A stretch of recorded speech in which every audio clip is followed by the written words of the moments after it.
দেখো বন্ধুরা, আমি এখানে 3টে ইলিশ মাছের মাথা নিয়ে নিয়েছি।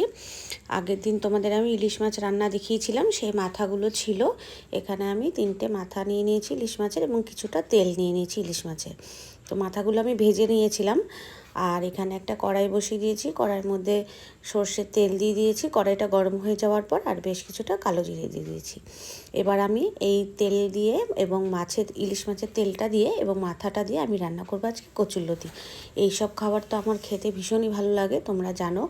এবং এই খাবারগুলোই আমি খুব একটা বেশি পছন্দ করি এবং বেশি করে খাই। তাই আজকে আমি ইলিশ মাছের তেলটা এবং মাথাগুলো দিয়ে আমি আজকে কচুরলতি রান্না করে দেখাবো। এই ইলিশ মাছের মাথা আর তেল দিয়ে রান্না করলে কোনো ঝামেলা নেই, কোনো মশলা লাগে না, কিছুই না।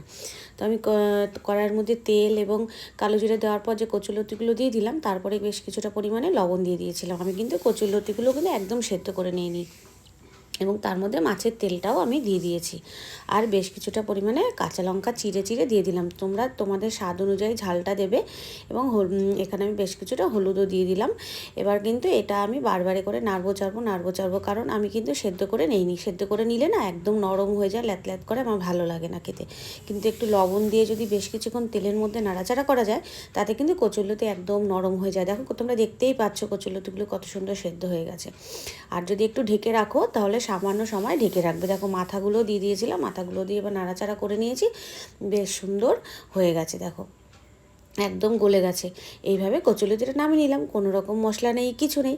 তো তোমাদের সবার কেমন লাগলো আমার এই ছোটো ভিডিওটা, তোমরা কিন্তু অবশ্যই কমেন্ট করে জানাবে। এবং যারা নতুন বন্ধুরা আছো তারা আমার চ্যানেল অবশ্যই সাবস্ক্রাইব করবে। তো সবাই ভালো থাকবে, সুস্থ থাকবে। আমার ভিডিওটা এখানেই শেষ হচ্ছে।